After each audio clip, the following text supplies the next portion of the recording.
Have you ever looked at your savings account and felt something that didn't make sense? Not fear, not relief, just a quiet frustration. The kind that appears when you've spent years being responsible, years saying no to things you wanted, years putting money aside little by little, only to realize your life still looks exactly the same. That was Darius.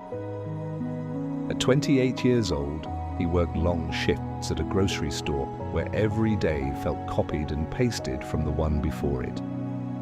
He stocked shelves, unloaded trucks, cleaned aisles, and watched customers come and go while his own future seemed frozen in place. For nearly 2 years, he had saved every extra dollar he could. By the time his account reached $4,200, he expected to feel proud. Instead, he felt trapped. The number had grown, but nothing else had. The apartment was the same. The job was the same. The exhaustion was the same.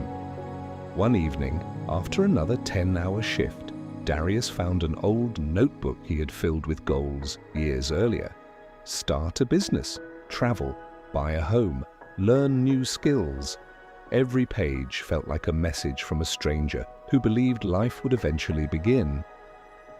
Closing the notebook hurt more than he expected, and what happened a few days later made the feeling even worse. A younger co-worker announced he was leaving the store to pursue a career he had been building on the side. Everyone congratulated him. Darius smiled too, but on the drive home, he couldn't stop thinking about one question. Why did everyone else seem to be moving forward while he stayed stuck in the same place? The answer arrived from someone he least expected. Near closing time one night, he was helping an older co-worker named Marcus organize inventory in the stockroom. Marcus worked quietly, never complained, and somehow carried none of the stress everyone else seemed buried under. Finally, Darius asked him the question that had been sitting in his chest for months. "How are you always so calm about money?" Marcus laughed softly. "Because I learned a lesson too late." He paused before continuing. "When I was your age, I spent 15 years saving money, and almost none of it building a future. I thought safety alone would change my life. It didn't." That got Darius's attention.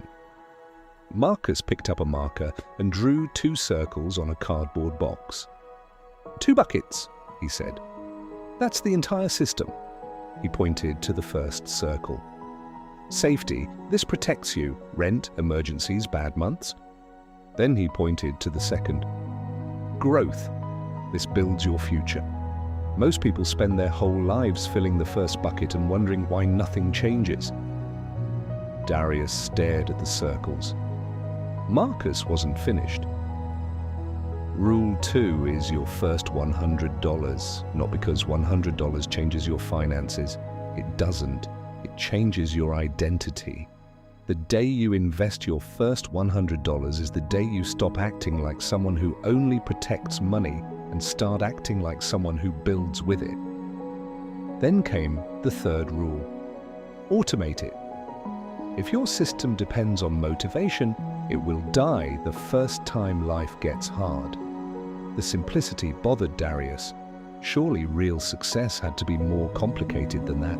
But the next morning, he invested his first $100 anyway. Nothing dramatic happened, no fireworks, no sudden wealth. But a few weeks later, something happened he didn't expect. The investment dropped. $100 became $92, then $89.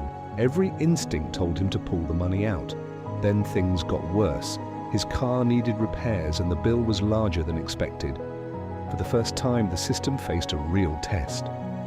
Darius sat in his apartment staring at the numbers, wondering if he should abandon everything and move the money back into savings. For 2 days, he nearly did it. But then he remembered Marcus's story, the regret in his voice, the years he couldn't get back. Instead of quitting, Darius followed the system. Bucket 1 handled the emergency. Bucket 2 stayed untouched. The problem didn't disappear overnight, but something changed inside him. He realized he was no longer reacting emotionally every time life became uncomfortable. He was thinking differently. Months passed. The account grew slowly, then steadily. Darius began learning more, planning more, and spending less time worrying about every financial headline that flashed across his phone. He wasn't rich, he wasn't even close, but for the first time in years, he felt like he was moving towards something instead of waiting for something. A year later, he had more than investments. He had confidence, he had patience, he had proof that small actions repeated consistently could create a future that once felt impossible. Looking back, he realized the first $100 had never been the thing that changed his life. The real change happened the moment he stopped asking, "How do I hold on to what I have?" and started asking, "How do I build what comes next?" Because sometimes the most important investment isn't the money itself, it's the new version of you that the process creates.